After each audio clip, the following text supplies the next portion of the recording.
Okay. So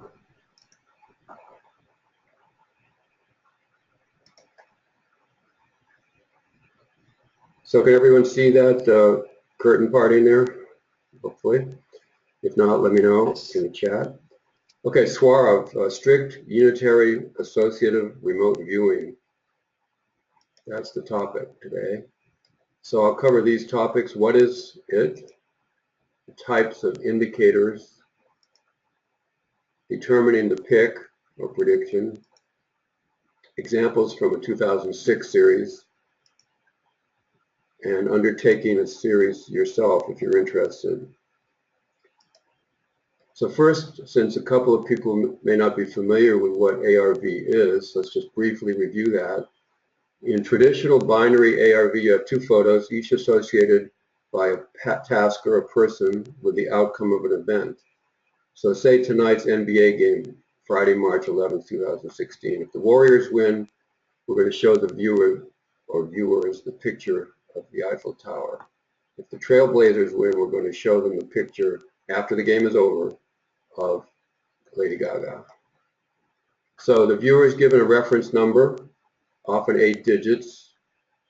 The viewer does a session with whatever method he or she wants. A judge scores the session against each photo. That is, compares the data in the session with the photo. And if one score is above 3.5 on the SRI scale, and the other score is 2 below that, then you can bet. That's one way of doing it. There's other ways you could assign the scores or deal with them, but that's one standard way.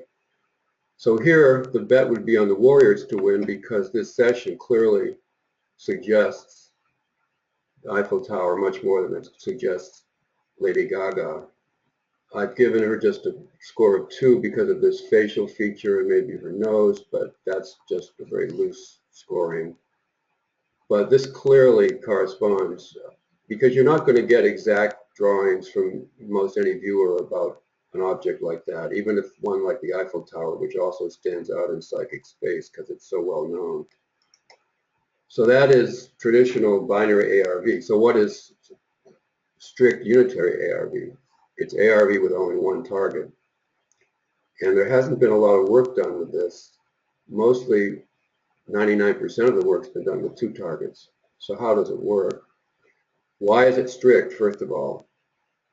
It's strict because it's not one ARV or unitary ARV, which were 2 methods we used in previous trials in APP. So I wanted to differentiate it from those 2 methods. For example, this is an example of one ARV that we did in 2011. In one ARV, we had 2 photos, but we had separate groups of viewers. The viewers in group A would view this TRN, this reference number, and be trying to describe this photo. And that we associated that, the tasker did, with the Lakers winning the game.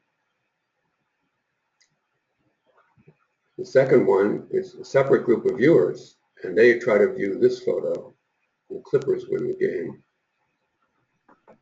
If the Lakers win the game, the viewers in group A were shown this photo. The viewers in group B weren't shown anything. They had no feedback. Some viewers were okay with this, and we did it for a while. But the trials were not overall successful, very successful. They were Able, Baker, Charlie, Delta. We had a bunch of them, which used both one ARV and other forms of unitary ARV, as well as some binary ARV. So this is not strict unitary ARV. There are 2 targets still involved, even though they've been separated. So why do it? Since there's only one target, there should be no displacement. What is displacement? Displacement occurs when the session describes the wrong target, the one that doesn't actualize, doesn't correspond to the winning team, or the session has elements of both targets. And this happens a fair amount in binary ARV. Some would say it happens way too much. Notice that you can also have displacement in time. there have been some experiments done, like by a guy named Whately Carrington, where he would assign a target. He would post a picture on his office door after the event, and some viewers would describe the picture that was going to be placed 2 days in advance, but not the one that was due for that day. So you can have displacement in time and to another target. So one of the aims of strict unitary ARV is to avoid displacement. So if we only have one target, what are we going to use for indicators? Well, one indicator could be emotions, which of course are very powerful and stand out in psychic space. Let's look at some examples. So here we have 4 photos, and it turns out emotions really aren't as simple as one might think. So here's the Matadors in the upper left. They are the winning team, it looks like. They're very happy. They have a certain feeling of winning as players. Here's some fans who are obviously fans of Jack Daniels down here. They have been drinking probably. They're very happy, but they're fans. They're not players. Both these, of course, would be very positive. Here's a tennis player who's devastated that he lost, assuming he didn't get a physical injury. It's probably an emotional injury. And then here's Pete Carroll from the Seattle Seahawks with his quarterback dunking him with a Gatorade after they win. I doubt Pete is really happy at the moment. He's feeling that cold chill down his back. And of course, the photographers have their own attitudes. So as it turns out, emotions are not super simple, although one might think they would be. And we found that out through many experiments, which I'll go into here. But you could still do other indicators too and still have strict unitary ARV. You could have a single object. Take this image of Ganesh. If the session were this one on the right here, you might say, well, that's bettable because it really gets the trunk. It doesn't get anything else. Or you might say, no, I want more. But that's just an example of how you could have a single object and score it using the SRI scale. I'm not going to go into the SRI scale today. We've done it in many other webinars. But that's how you would have just one target. If the score was high enough, you would bet it. If it wasn't, you wouldn't. You could also have a single event. Here's the start of Chris Froome's time trial during the 2013 Tour de France. If the session were this tricycle here, I would rate that very highly, even though it's not a bicycle. It is very close, and that would be definitely over 3.5. That would be bettable. If the person has submitted a camel, no, that would be below 3.5, in my opinion. So to determine the pick in strict unitary ARV, if it's an emotion, the viewer determines the dominant emotion for the people responding to the outcome of the event and reports that emotion to the group manager. The group manager then makes the pick based on that, and I'll show you in detail how that occurred in this 2006 series. And if it's a single photo site, object, event, and so forth, the judge scores the session using this SRI scale or some other scale. And if the score is above 3.5, the event is bettable. That's the standard figure we've been using, 3.5. It's not set in steel or anything, but that's what we've been using. So let's look at some examples in detail from the 2006 series that was done by the Aurora Remote Viewing Group, which I was in for 4 or 5 years. There were 3 viewers, Dawn, Liz, and Roma. Dawn's in San Diego. Liz is a natural psychic, not a remote viewer actually, in Australia, and Roma was in Arizona at the time. Both Roma and Dawn and I were interns in the transdimensional system company that existed back in 1998 to 2003. And Dawn was on the public demonstration team, and we were all viewers and ran projects and so forth. And they're excellent viewers. So there were 3 taskings for each viewer for the same event, and I'll show you the examples of those taskings in a minute. The viewer got the emotion for each tasking. The viewer reported the emotions to the group manager. When all 3 viewers agreed, we had 9 out of 10 correct and other good stats too. So let's first look quickly at how should one word the tasking. So a common format, which we did not use, is this. Just phrases with slashes, not complete sentences, and point out the main features. National Hockey League Natural Predator, that's a team, game, November 6, 2006. Moment the game ends, Predator fan, we're focusing on dominant emotion. We could have used that wording. And we may have in some of our early trials, I don't know. Some people really liked this format. But through extensive trials, particularly Don did a lot of work with this and has written up a piece about it. If anyone is starting a SUARV trial and wants to see that, I can send it to you. So let's look at this. So here we have 3 different takes on the same game. We have a different tag for each one, X, Y, and Z. We focused on different people at different times. I put those in yellow. And we experimented with quite a bit of different types of taskings to do along these lines. Notice that these are all anonymous. We're not actually focusing on someone we know or their name or anything. It's an anonymous person who's a female fan of the Predators. So naturally, she wants the Predators to win. So we focused on her 30 minutes after the game ends. We also focused in other taskings on this a person right when the game ends. And the next day, you'll see some examples of that. So Don in particular wanted his taskings customized. So we did so, I did so, and this is the kind of wording he liked. The first one then, the emotion would be positive if the Predators win. The second one, we've got a gambler who's born outside the United States. I don't know why we chose that actually. The next one has a gambler in the United States, born in the United States. And he's also betting on the Predators to win. So he'll be happy if the Predators win. So those are 2 positive emotions, the first 2. The third one is someone who's betting on the Red Wings to win. So he'll be happy if the Red Wings win, and he'll be unhappy if the Red Wings lose. That's the hypothesis. So the viewer does all 3 of these, not knowing, of course, what this wording is or whether it's positive or negative or who it is, just has this tag up here. But knows the wording will be in this format because I customized it for each viewer. Although Don was the main one, I think Roma wasn't that particular about the wording, and Liz did her own method, which was not remote viewing. She viewed the colors and things like that, uniforms and so forth. So that would be one example. This was April series. We did series for several months. In May, here's another example. Focus on a gambler. And here, the first meal of the day after the game, and how he feels, or she, emotionally about having been on the Lakers. So it's the same thing. There's 3 taskings.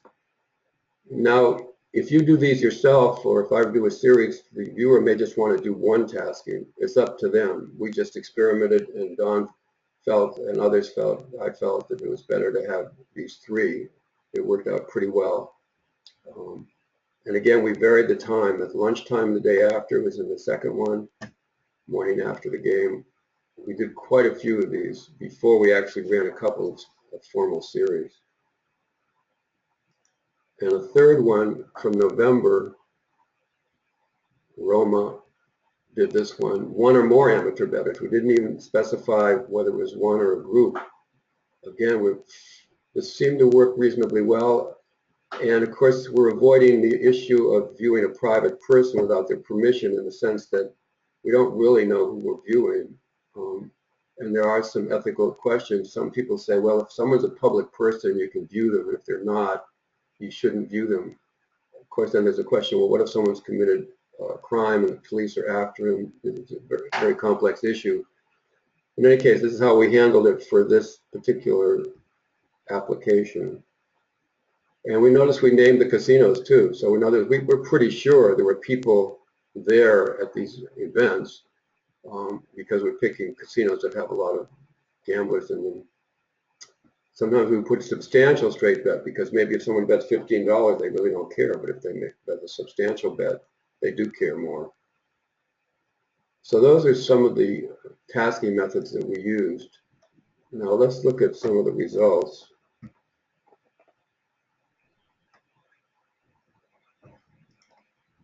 Oops, sorry.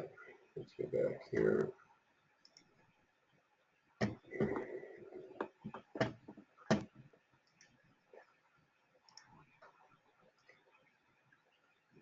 Okay, so in 2006, we have Don, Liz, and Roma at the top. And you can see we did a fair number of games, certainly statistically significant when you have 50, 35, and 61. Often they say 30 events can make it statistically relevant, approximately 30, but the more events you have, the better statistics you're going to be able to get. So Don had 28 right, 23 and 36 percentage. You had 56%.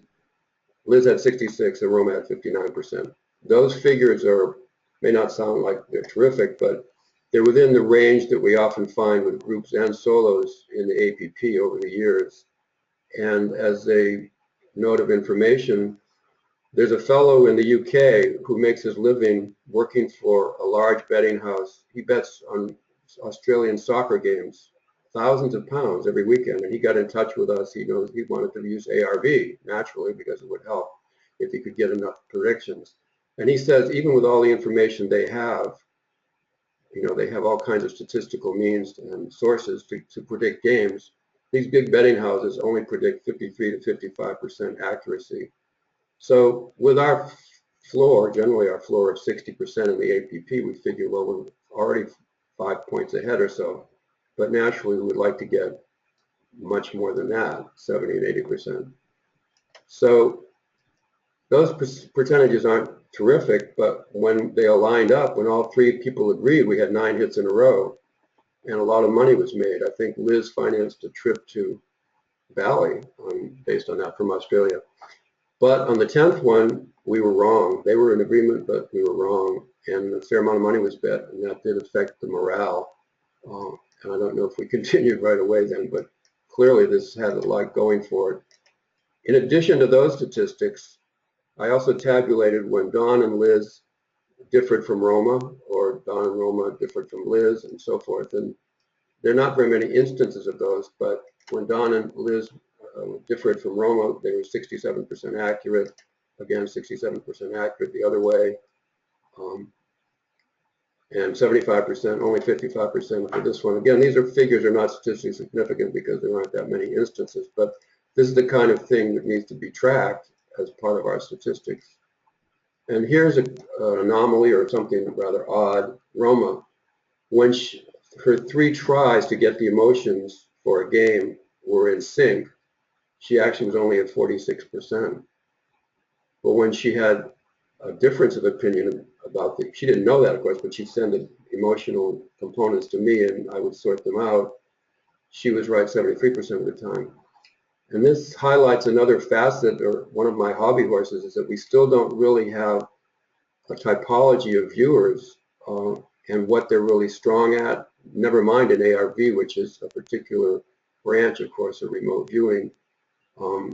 Lynn Buchanan and some others do have, some spreadsheets, or rather programs that track viewers' success rates, but there's really been very little published about that or known about that as to if there are types of viewers or not. Just in passing, let me say that it's conceivable that there's 2 main categories, sort of low-level data, the bedrock, when you get the colors and shapes and forms of things, those kinds of viewers, and that's essential, that's bedrock.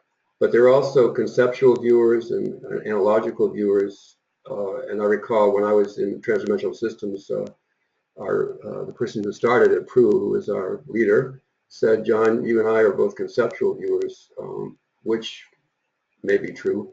But I've since learned from another person who was very active in transdimensional systems that, in fact, he thinks, and he's been doing this over the last 15 years, that the more you view, the more you become a bedrock viewer. So again, this is something that needs tracking. This is aside from strict unitary ARV, but just something that's very important that we don't track enough. We are able to extract statistics from the data that's being generated in app, and Marty is doing 95% of that and is doing a great job, of course. I'm helping him, but in a lesser way. So let's see here. So moving toward, if you wanted to interested in starting a series like this, Here's some information about that.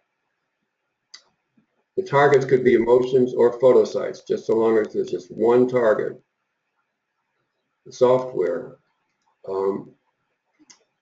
Igor, who is a member of APP, is developing ARV Studio, which is just about ready to be tested. He says he's going to sell it as a commercial product, but it won't cost that much. And he did demonstrate it for me and Mark in Minnesota, and it is really neat. It's very easy to use. You can use it for binary, and he says you're also going to be able to use it for unitary, strict unitary ARV. So that's one option when that becomes available in a few months.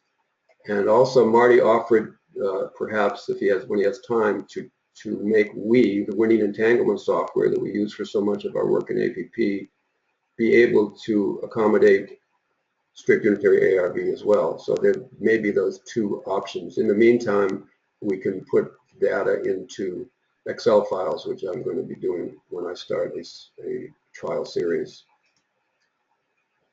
And in addition, Deborah Katz has been really good at getting in touch with the scientific community, in particular a couple of researchers, and one of them in Italy has shown interest in APP, and anybody who wants to sort of shape up their series into a scientific study, he's offering to assist us. So, and also to publish the results in one of the journals. These are 3 journals. There are plenty more. You can see them on my website here, 120 Plus, the parapsychology page.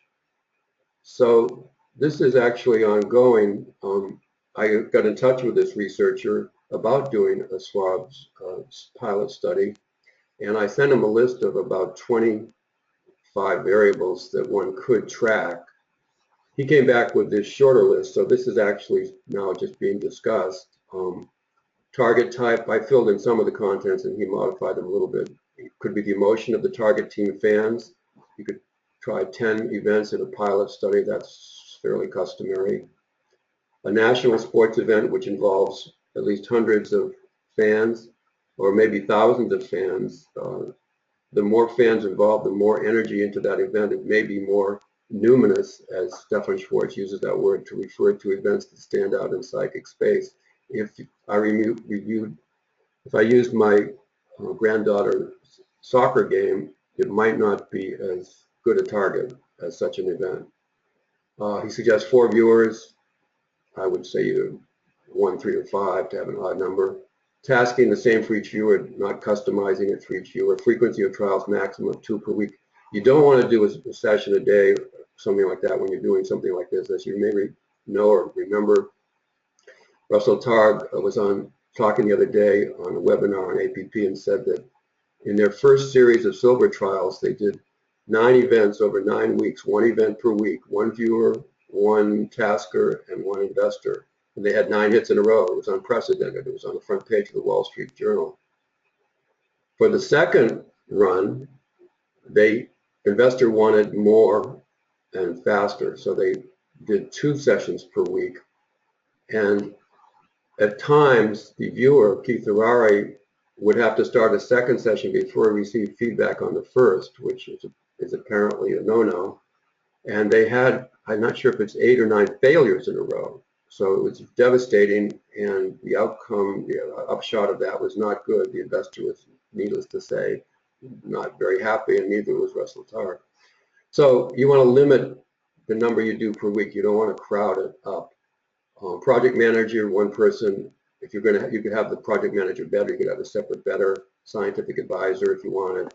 A judge, you can either have self-judging or the project manager judges. In other words, getting the SRI score. Method of judging, you can use the SRI scale. There are a couple of other scales. And the feedback to the viewers is the outcome of the target event. Plus, they need to know the emotion. Well, they need to know what they were predicting in terms of the emotions. In addition, I mentioned these factors to the researcher: geomagnetic activity, moon phase, solar wind, and local sidereal time. And geomagnetic activity was explored by a guy named Adrian Ryan in the UK, and he has a paper out on that. And he has certain information about what values you should seek, which may be affecting your PSI, your SOD results. Moon phases, Alexis Poquiz, who's part of APP, has a calendar on that, so you can view only in those phases that are most favorable if you want to, based on the data that's accumulated so far. Solar wind is another variable that Greg K, a very complicated last name, who did the most extensive ARV experiments, came up with certain solar wind values, I believe, in his work. And then local sidereal time of 1330 was thought to be, for a long time, a most favorable time to view.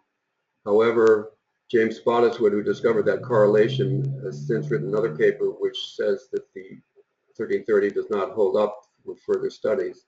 However, Russell Targ said the other day that maybe that's not crystal clear, so you may want to track sidereal time. Some people don't see what value there is in doing that. It's based on the hypothesis that perhaps when the galactic center is on the far side of the Earth, your remote viewing is better. Then the researcher said the viewer should convey the strategy used in the viewing, I guess the methods he used. And the researcher also suggested tracking the mood of the viewers with this rough scale. I presume there'd be more to it. So I asked Russell Targ if they had, during the Stanford Research Institute days, tracked the relationship between mood of the viewer and the success at ARV. He said not to his knowledge, but that it was a topic he felt that was worthy of exploring. I asked the same question of Ed May when he was on the radio the other night, and he didn't give a direct answer, but from what he said, well, mood, of course, is important. We don't have Joe McMoneagle view when he's not in a good mood. But I wanted to know if there had been studies done correlating mood with ARV results, and that's what I would be interested in. And apparently there haven't been, although I haven't searched the Stargate records.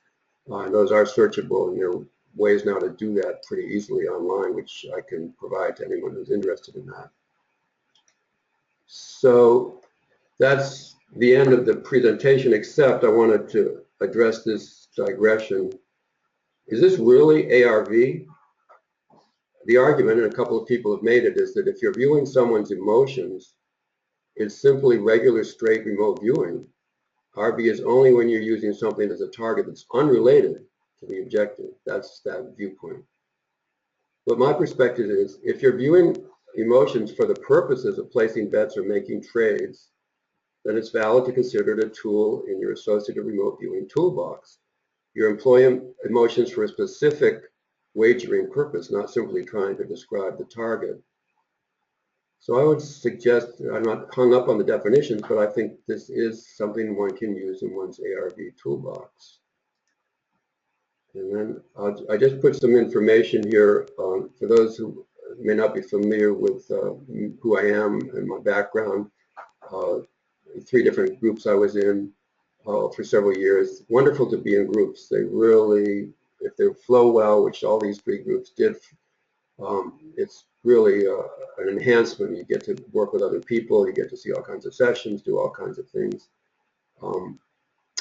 And I have a website, which I mentioned earlier, 120 Plus, where there are links to many places in the remote viewing community you may want to go. And also I've written some articles for Daz's 8 Martinis article, e-zine. It's free download. The only one on ARV is this one here in issue 4. And it does talk about the 2006 series, which I just discussed, and also the 2007 series, which was not as successful, and we did modify some variables for that. But you know, you learn from your mistakes too, and which variables that you don't want to perhaps pursue.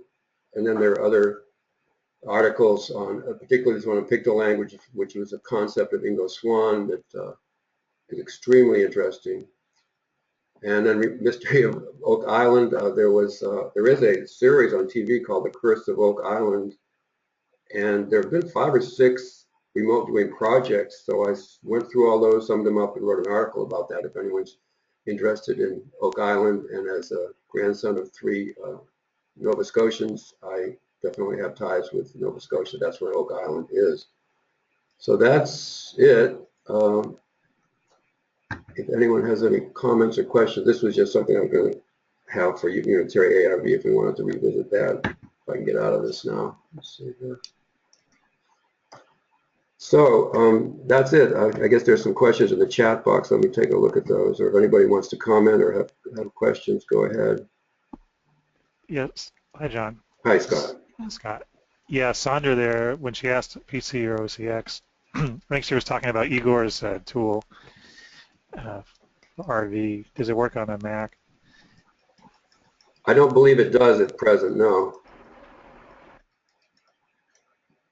I don't believe it does. Okay, well, thank you. Oh, sorry, Jim said that my mic was muddled, so sorry about that. It was right in front of my mouth here. Scott, could you hear me okay, or was it Yeah, it muddled? was good. We got just got Okay, overloaded maybe like 1% of the time. So okay.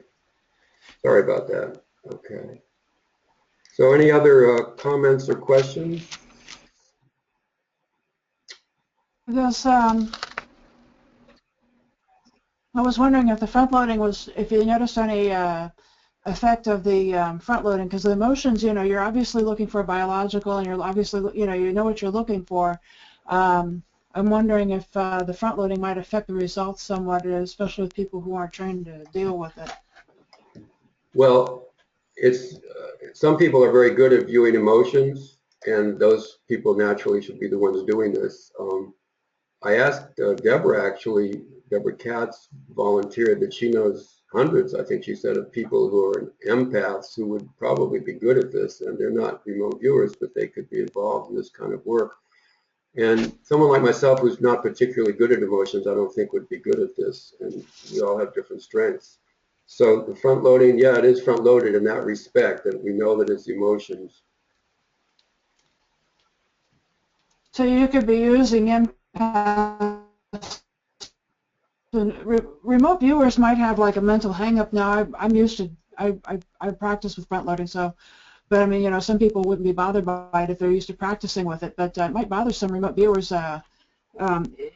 You might consider going to the images. It might be a little bit less intimidating to people who are traditionally trained, in like CRV or something like that.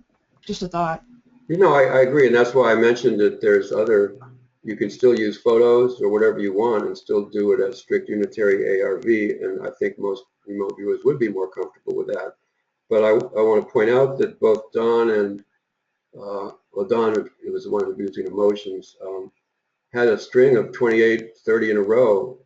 And he's a chiropractor. He's really in touch with emotions too as a viewer. So people who are really skilled at this could, break that 70, 80% barrier, I would imagine, and Don did. Unfortunately, he didn't keep strict records of that. I see Alexis agrees that if the prediction is associated, it's ARV, and some other comments there. Okay. so Yeah. so John, are you planning to do a few groups? Did I miss that part? I came in late. I haven't. I do plan to do one initial series, and I'm also, but it won't be scientific. And then I'm going to dialogue continuing with the Italian researcher whose name is Patrizio Tresoldi about doing a scientific one. The scientific one, introduces more variables uh, and variables that the researcher really wants as a supervisor. I mean, he's an independent supervisor, so you can take his advice or not, but if you want to publish it, you presumably need to be in sync with him or her as a researcher. So I am doing one, and I will do one with Patricio, I hope. And I'm just encouraging others who find this interesting and who are good at emotions to consider starting their own solo or a group to do this, because we just don't have many stats on this, and there's a chance that we'll, avoid the displacement issue by doing it this way. Well, yeah, we'll just one target. Wouldn't have much bleed through or any. One hopes, yeah. And I see one person said they'd be interested in, Brett C says he'd be involved in that. So I'll email you if I have, or you can email me. I don't have your email address, Brett, to find out more about that if you want to. See if we can hook you up with something, or maybe some other people will announce that they want to start these kinds of series. Yeah, I'd be interested in participating in a non-emotion one. Mm-hmm. Mm-hmm. Okay. Good. So you went over ways you could do it without emotions, right? It's just if the That's score is right. higher than 3.5 on a single photo. That's exactly right, yeah. Or or it could be an event, it doesn't have to be a photo, but pretty much any target you can have two of, you could have one of and try to score it. Some Right. might be easier to score than others, I suppose. So some people would be really good at that. I guess Joe McMonagle says he's either right on a target or he's way off. Mm-hmm. And seems really helpful for something like this. Right, right. He doesn't always know he's way off though, right? I believe he says the viewer never knows for sure. Yeah. It would be really good practice for a remote viewer to do that, because dealing with just one aspect of the target would make you would improve your ability, whether or not you started out with being good at doing emotions. By the end of it, you probably would be better than when you started. So I mean, I think it's a good it would be a good tool to help a viewer improve. Yeah, you could also do multimodal. I've often thought of that in regard to senses. You could use various senses, but you could also do emotions and photos with strict unitary ARV. Um, Someone's saying that they would be interested here. So Crystal Reed's interested, or may be interested. All right, I'll make a note of that too. So if people email me saying they're interested in starting a group, I can get in touch with Crystal and Brett and Scott, who've expressed interest. Is there a general thought out there, because there are a bunch of people in this group that are very experienced, as to how many viewings would be considered reasonable for somebody, or how many groups to belong to, or at what point do you start to stretch thin? Well, there's a couple of thoughts on that. For example, when we were active in transdimensional systems from, say, they were going from 1998 to 2003. That was a company. We had lots of sessions every week, at least one a day, sometimes more than that. And you can get overburdened. Nonetheless, a successful business was run that way. But with ARV, the general view is, yeah, don't get overloaded. I noticed Jen said she's in 3 groups.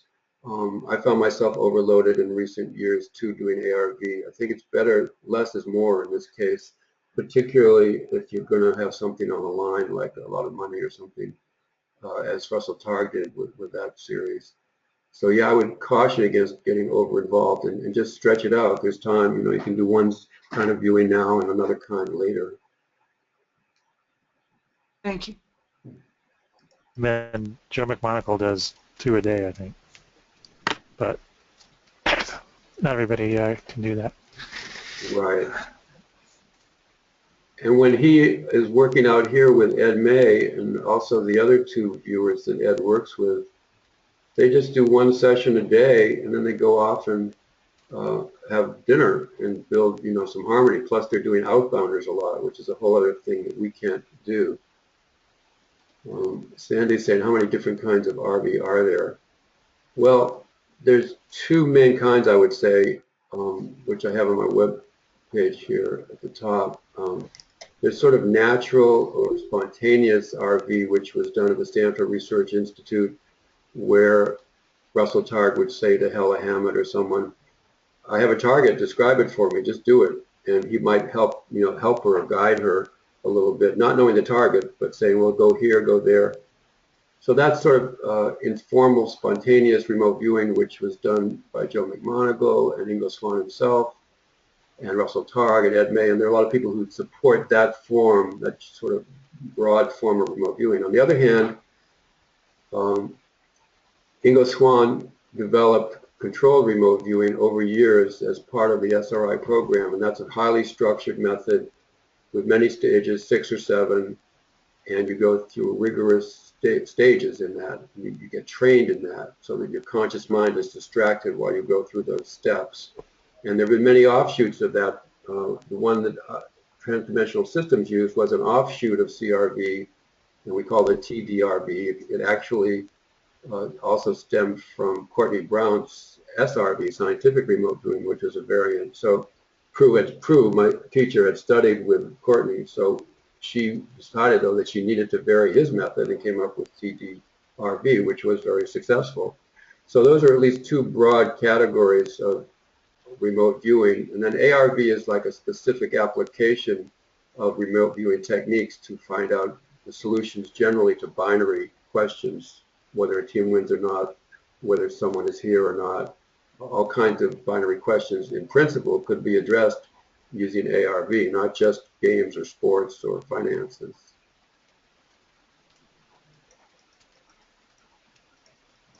Yeah. Okay. Just looking at the comments here, if there are any other ones.